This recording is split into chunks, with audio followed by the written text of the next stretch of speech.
Şimdi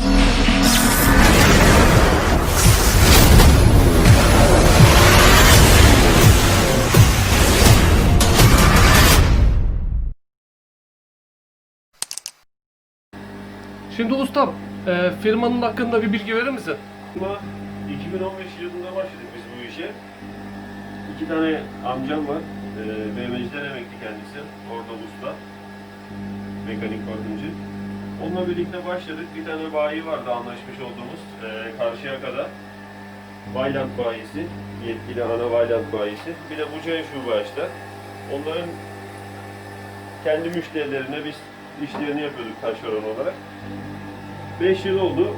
5 yıldan beri devamlı onlarla çalışıyoruz. Kendi şahsi müşterilerimiz de çıkıyor. Daha çok müşteri potansiyelimiz işte Bostanlı, Bornova, Karşıyaka, onların bayilerinin olduğu o bölgeye daha çok gidip geliyoruz. Peki sadece İzmir bölgesinde mi çalışıyorsunuz yoksa Türkiye genelinde var mı? İzmir, sadece İzmir. İzmir'in bütün semtlerine gidiyoruz. Bu işte. Peki bu işlemi yaparken herhangi bir aksaklık olur mu? Mesela radyatörlerde patlama, sızma. Mesela diyelim ki işlem bittikten sonra, 1-2 gün sonra radyatörlerde bir sızma oldu. Onları tekrardan gelip bakıyorsunuz mu? Tabii. Müşteri aradı, şurada bir sıkıntı var dedi, hemen gidip bakıyoruz. Eğer bizim yaptığımız bir söktüğümüz yerdeyse sıkıntı, hemen söküp müdahale ediyoruz. Şimdi bazen bazı insanlar gündüzden çalışıyorlar. Akşamleyin evdeler. Mesela 8-9 gibi, 10 gibi seni aradılar. Böyle bir sorun olduğunu. Gider misiniz? Akşam da gidiyoruz. Akşam 10'da gittiğimizde oluyor, 11'de gittiğimizde oluyor.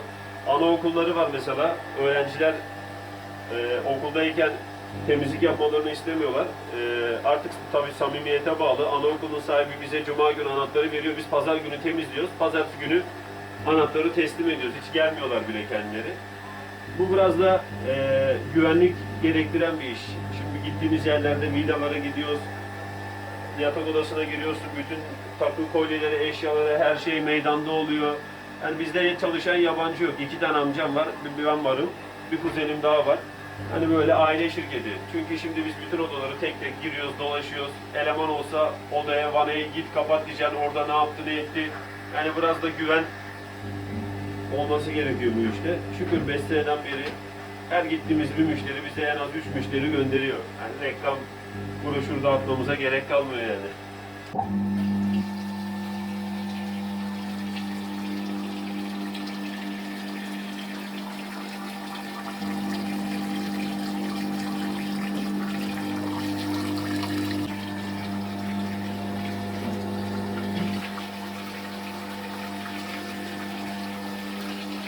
Şimdi burada anlatır mısın ilk yaptığın işlem nedir?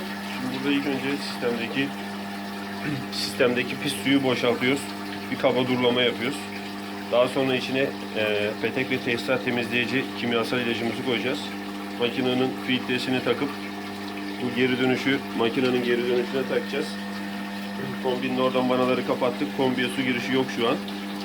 İlaçlı suyu tüm petek ve boruların içinde bir döndürerek çalıştıracağız 5 dakika.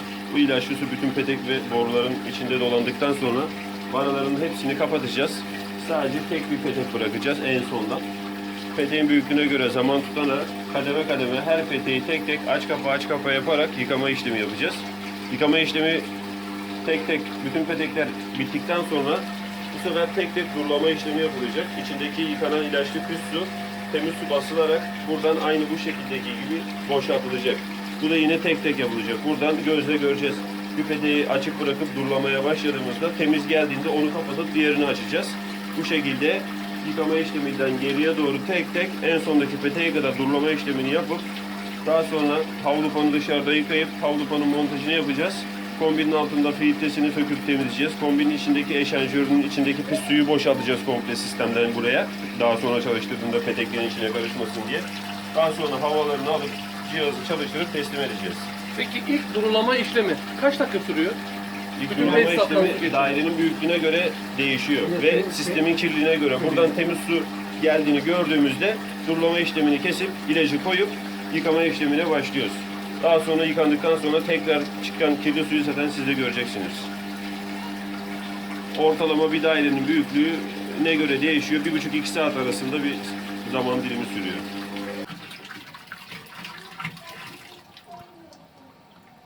Bir tane zaten bir daire içi yetiyor.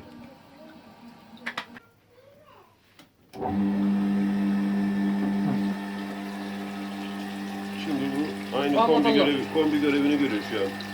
İçindeki ilaçlı suyu devir daim yapıyor, sistemde döndürüyor kombinin döndürdüğü gibi. Şimdi 5 dakika böyle çalışacak. Aynı zamanda suyu ısıtıyor çevirirken de. Bu sefer içindeki kireç, tortular iyice daha çabuk çözülüyor.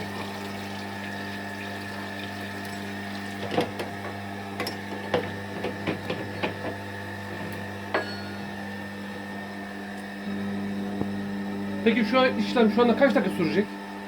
5 dakika çalışacak böyle. Bir 5 dakika her tarafı dolanacak su. Daha sonra peteklerin hepsini kapatmaya başlayacağız. Sadece bir tane peteği açık bırakacağız. Ondan sonra onun süresi dolunca 5 dakika hepsini tek tek gezeceğiz. Tamam. Şimdi yaptığımız işlem ne? Şimdi ilk peteğin yıkama süresi doldu. İkinci peteğin vanasını açıyoruz. Daha sonra yıkanan ilk peteğin vanasını kapatacağız. Bunu kapatıyoruz. Bunun yıkama işlemi bitti. Birinci peteğimiz bitti. Peki birinci peteğin temiz olduğunu nasıl anlayacağız? En son durulama yapacağız. Tamam. Makinamız şu anda stabil şekilde güzel çalışıyor. Tek petek ortalama 5 dakika sürüyor. Onun sonucunda tekrardan videoya devam edeceğiz arkadaşlar. Bu işlemi yarım saatte yapıp günde 10 tane daire temizleyen de var. Biz günde en fazla 4 tane daire temizleyebiliyoruz. 2 sabahtan 2 öğleden sonra. Peki Bizim normalde bir işlem 2 saat sürüyor. Her peteği tek tek filtreden geçirerek yıkıyoruz. Durulama işleminde de çift yönlü durulama yapıyoruz. İlk başta geri dönüşten basarak tek tek durulama yapıyoruz. Daha sonra vanaları değiştirip giriş hattından da tek tek durulama yapıyoruz. Buradan kendi gözümüzle görüyoruz, müşteri de görüyor. Temiz su ne zaman gelmeye başladı, o zaman diğer peteğe geçiyoruz. Peki normalde bir tane ev maksimum kaç saat sürüyor? Varsayalım ki evde 7 petek var ya da 5 petek var. 2 saat sürüyor ortalama. Şimdi bazen gidiyoruz 14 petek, 15 petek olanlar oluyor. Dubleks daireye gidiyoruz. Tabii bu peteğin büyüklüğüne göre zaman değişiyor. 3 saate de çıkıyor, 4 saate de çıkıyor. Ama normal 120 metrekare standart bir dairelerde genelde 6 petek oluyor. 1,5-2 saat sürüyor. Peki bu kullandığın ilacı bize biraz tarif eder misin?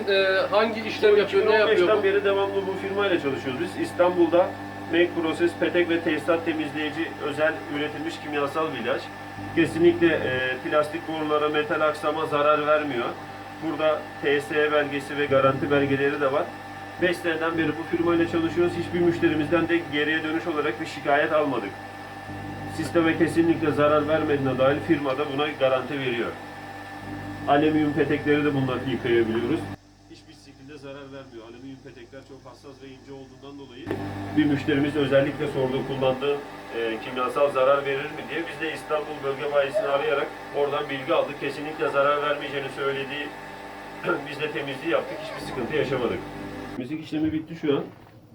Ve biz temizliğe başlamadan önce bu sistemi komple temiz su basarak buradan gözle görmüş olduk temiz suyun geldiğini.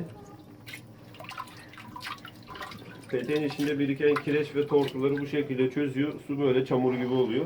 Şimdi daha yıkamaya başlayarak durulama işlemini yapacağız. İçinde temiz su gelene kadar komple durulama işlemi yaparak devam edeceğiz. Durulama işlemine başladık. Buradan sadece köşedeki oda açık, çocuk odası. Buradan temiz su gelene kadar komple su basacağız. Temiz su gelmeye başladığında oranın peteğini kapatıp diğer odanın peteğini açacağız. Oradan da ilk başta böyle kirli su gelecek. Bekleyeceğiz temiz su gelmesini. Temiz su geldikten sonra yatak odasını da kapatıp salona geçeceğiz. Bu şekilde tek tek mutfağa kadar, son peteğe kadar durulama işlemi yapacağız. Tüm peteklerden temiz su geldikten sonra burada geliş ve dönüş hortumlarını yer değiştirip ters yönlü ikinci durulamayı yapacağız.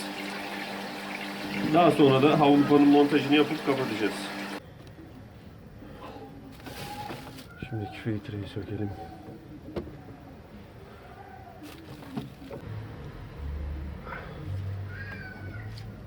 Şimdi bu filtreyi yıkacağız. Temizleyip yerine takacağız. Burada yıkayalım. Temiz hali.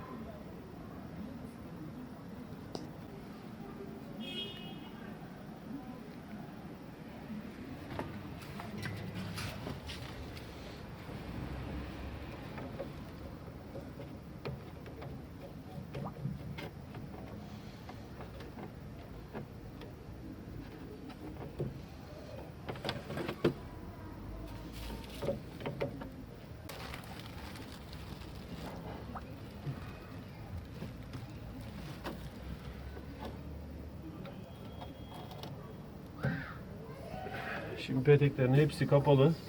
Buradan suyu basacağız.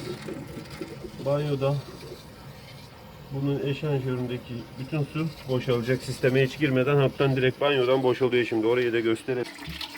Şu an peteklerin hepsi kapalı. Kombiden gelen hattan su direkt buraya boşaltıyor. Son temizlik değil mi bu? Aynen. Son kombinin eşanjöründeki haznedeki suyu boşaltıyoruz şu an. Bu suyu boşaltmadan halpanın montajını yapıp teslim etsek bu sefer bu su peteklerin içine karışacak. Bu şekilde komple sistem temizlenmiş oluyor. İçinden akan suyu burada görüyoruz zaten. Oradan peteğini atsana. Havasını zaten duyuyorsunuz. Su girene kadar orası açık tutulacak. Su geldikten sonra kapatılacak. Havası alınmış olacak. Hava alma işlemi de bittikten sonra videomuzun sonuna geldik. Bizi izlediğiniz için teşekkür ederim. Kendinize iyi bakın. Kapatıyoruz. Abone olmayı unutmayın. Teşekkür ederim.